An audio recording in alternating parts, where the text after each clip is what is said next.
Ini dari institusi kesehatan. Kalian bisa baca apa keterangan di sini. Silakan dilihat kakak ini. Kitanya kecil, tapi mungkin nanti bisa di shot. Bisa ke sini dikit. Ya, nanti aja deh, nanti bukti-bukti karena banyak banget saya punya bukti. Sekali lagi lah, dikit aja mas. Balikin. Ke kiri.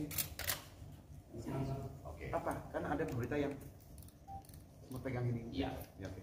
Jadi di sini beritanya itu kan dia mengaku melaporkan bahwa S itu dapat perlakuan KDRT.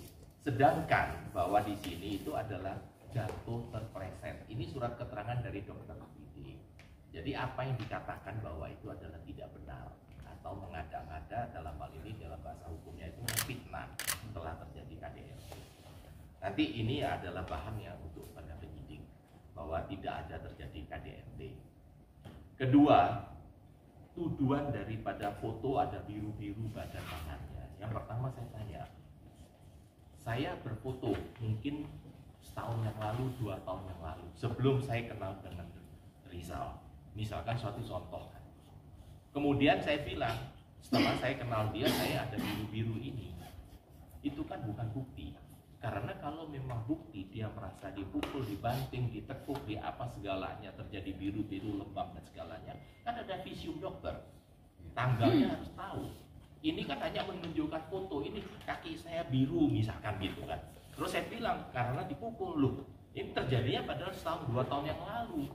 Bahwa itu kan fitnah. Jadi tidak bisa serta-merta dengan menunjukkan foto, mengadu, mengatakan bahwa ini telah dianiaya. Bahwa itu tidak benar karena tidak ada visium dan tidak ada tanggalnya pada foto tersebut. Ketiga, tidak dinafkahin. Bahwa ada bukti-bukti transfer. Coba tunjukkan. Saya itu bilang sama Sarah, saya ini orang sederhana. Siap makan sepiring berdua pakai garam. Nggak apa-apa kak. Yang penting aku cinta sama kakak. Oke, ayo kita survive bareng-bareng. Dan saya selama untuk pernikahan kemarin itu, ya, saya itu sampai mengorbankan, menyekolahkan rumah saya hanya untuk membahagiakan dan untuk ini pernikahan saya pertama kali. Banyak beberapa yang saya kasih secara pribadi, tapi saya untungnya juga apa? Saya banyak bukti transfer kepada beliau. Kasih lihat satu persatu. Banyak banget deh, tebel nih pokoknya. Tunjukkan ini satu balik gitu. Supaya kelihatan lebih jelas gitu. Ya, pokoknya kurang lebih lah, ini tebel banget ya.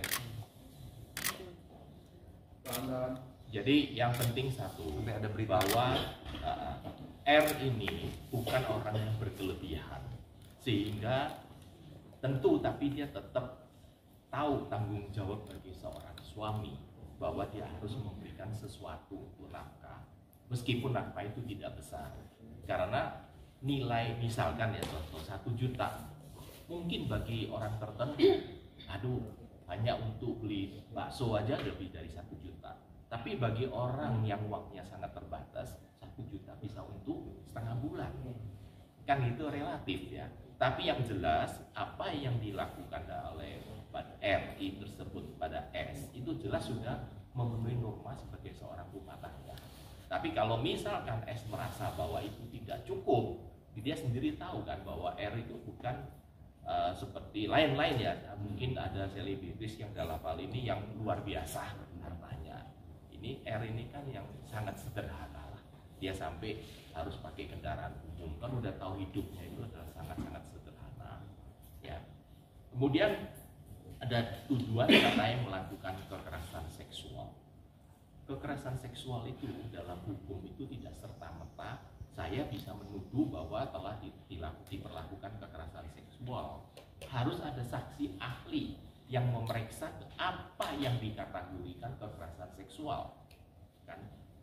Contoh dalam hal ini, kita hidup dalam masyarakat demokrasi seperti ini. Seksual itu sudah bukan zaman dulu orang tua kita mungkin 2 generasi sebelumnya. Ini sekarang udah variatif kan. Ada namanya 69, ada namanya oral, ada namanya segala macam. Dan saya rasa semua orang itu kalau secara jujur lah, sadar, tahu itulah. Itu bukan suatu kekerasan, itu suatu variasi dalam hidup kan supaya lebih harmonis. Sehingga kalau menuduh kekerasan seksual, silakan secara prosedural. Suruhlah ahli untuk melakukan pemeriksaan apakah betul ini kategori kekerasan seksual atau tidak. Ya. Contohnya, ada berita yang saya baca, katanya ada pintu. Saya nggak tahu ya. Jadi pada saat saya menikah sama dia ini ada nggak tahu gimana kok. Wallahualam ya. Ini wallahualam ya. Saya cuma merasa gitu kan. Mungkin dia punya traumanya. Jadi kayak bayang-bayangnya dia saya ini kayak mantannya Wimas. Jadi apa-apa ditabraklah. Saya tipikal orang kalau terjadi konflik saya menghindar. Ya. Saya menghindar. Saya bukannya cemen gitu kan. Saya jangan sampai kemasukan setan aja gitu. Bahaya kan. Jadi saya menghindar, saya pergi dan sudah 3 kali saya tinggalin. Yang pertama kali sudah terjadi tabayun, yang kedua kali saya tinggal di rumah orang tua saya dan dia akhirnya datang ke Jakarta. Ini apa? Tiketnya pas segala macam, dia datang ke Jakarta. Padahal pada saat itu saya bilang saya akan pulang ke Malang aja ke Surabaya, tapi dia datang sih. Yang ketiga kali itu saya tinggalin itu karena saya dituduh macam-macam lah segala macam. Jadi memang ya. Silakan. Bisa dijelasin tadi katanya jatuh ya. Itu jatuhnya itu karena apa gitu sampai akhirnya bisa Yang keterangan dari dokter itu dia jatuh. Dia jatuhnya Pleset. kenapa? Kenapa waktu itu? Kenapa dia bisa sampai akhirnya bilang itu adalah KDRT dan Ya, silakan tanya ke dianya aja.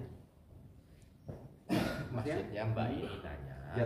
ketika masuk ke rumah sakit, dibawa ke rumah sakit untuk berobat, Ya. itu kan sudah dijelaskan dia terpleset. Ya. Maksudnya Mbak ini tanya, plesetnya di mana? Kenapa Di terpleset? kamar. Di kamar Di tidur. kamar tidur. Bukan di kamar mandi atau Bukan. Oke. Pokoknya di kamar itu ada kamar mandi juga. Iya. Terus waktu terpleset, maksudnya R bagaimana? Rizal bagaimana? Langsung refleks saya, langsung refleks. Menolong dia gitu. Jadi dia kepleset jatuh. Ya, gitu. baru keesokannya baru kita ke rumah sakit untuk diobati. jadi jatuhnya memang tidak sengaja gitu ya. Nggak sengaja kan, bukan jatuh. Kenapa? Apa dia sengaja jatuh atau kamu jatuhkan dia atau bagaimana? Jadi kita mau ke pasar, di situ dia buru-buru gitu kan, buru-buru mau jalan gitu, buru-buru mau kepleset. jalan. Ya. Tapi saat itu Bang Rizal kan juga pernah dipanggil sebagai terlapor ya dalam Ya. laporan beliau itu. Di situ Bang Rizal sempat melampirkan bukti surat dari dokter itu nggak kalau tempat itu terpeleset atau gimana Bang? Ini nanti pembuktian nanti akan saya bawa lagi. Pada saat itu saya sudah siapkan tapi Tidak ditunjukkan. tidak diminta. Jadi waktu pemeriksaan pertama diundang waktu itu, bukan dipanggil, diundang, itu kan klarifikasi. Sehingga kemungkinan karena waktu itu belum dengan saya, mungkin pertimbangannya daripada saudara Rizal ini, bukti-bukti itu baru akan disampaikan kalau diminta. Jadi dia hanya menjelaskan Jadi begini kalau- secara singkat saja, kira-kira demikian. Intinya kronologis lebih mendalam ini kan pasti akan membutuhkan banyak penelitian dan ahli-ahlinya ya. Jadi intinya seperti itu aja. Bang, tapi itu mungkin ini kan tadi abang sendiri bilang kalau ini ada aib dari keluarga Bang sendiri Iya. sampai akhirnya memutuskan untuk mengungkapkan ini sendiri apa Bang alasannya? Hmm? Untuk mengungkapkan aib ini sendiri hari ini alasannya apa Bang? Gini lah ya. Ingat gak teman-teman pada saat saya dipanggil pertama kali, saya kan bilang, itu masih ada tuh beritanya itu. Saya berusaha untuk menjaga, menutup ini semuanya. Allah aja menutup aib kita. Saya masih pegang apa yang dikatakan Nabi kita, agar aib ditutup gitu kan. Tapi akhirnya yang berkembang apa? Saya sabar gitu.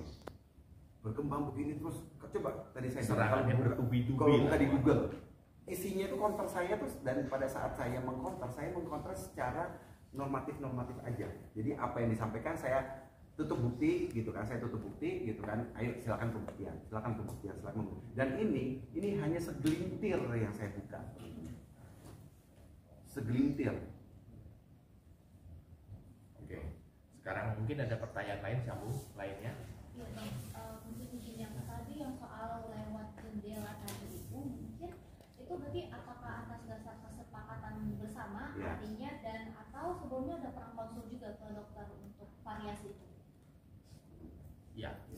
Jadi waktu itu jelaskan langsung deh, lebih baik. Oke, jadi dia ini agak ada bermasalah Karena sakit, ya, sakit terus habis itu kan kesepakatan bersama. Sakitnya boleh. Aduh jangan deh, ini sensitif ya teman-teman ya, karena ini harus karena Yang ada jelas pendalaman. ke dokter spesialis. Dan Ya, kata dokter setelah yang diperiksa dinyatakan Tidak apa-apa. wajib puasa. Spesialis gitu. kandungan kan? Iya, Iya, iya. Jadi sebelumnya itu dan Harus kita, puasa. Kita seperti dokter yang pertama, kata dokter nggak ada masalah. Dan habis gitu juga sempat dia mengaji dan saya juga nggak mau. Nah apalagi ditambah yang terakhir adalah saya wajib puasa. Ya, Jadi wajib puasa itu atas saran daripada dokter. dokter. Nah, terus atas kesepakatan mereka carikan way out lain ya, kemudian terjadilah diajak demikian dan sebagainya. Ya, Itu dan adalah sempat- urusan sempat- berdua ya. sempat Saya juga ngajak dan tidak saya tahu sempat nggak tahu mau, kan tapi gitu. saya seperti dia sengaja, tapi saya yang terakhir bilang nggak mau. Dan sebenarnya juga kalau pendalaman seperti ini, mohon maaf sekali lagi ya, ini kan sensitif ya. Ini harus ada ahli dokter apa segala macam untuk membedahi ini semuanya gitu. Dan saya juga masih pegang nih obatnya nih, saya diobatin sama dokter. Dan ada juga obatnya si saudari S juga masih ada.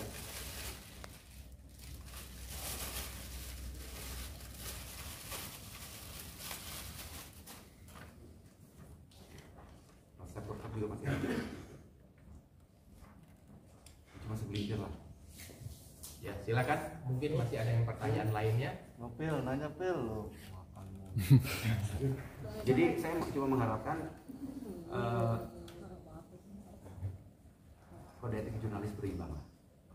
Jadi dalam hal ini kenapa hari ini dibuka akan mengundang teman-teman karena serangan bertubi-tubi. Kalau dibiarkan terus, yang tidak benar pun menjadi benar akhirnya. Kan jadi harus dalam hal ini di-counter. Counternya ini hanya singkat. Kita tidak menyebutkan sesuatu, tapi kita menyatakan tidak benar. Tidak benarnya kenapa?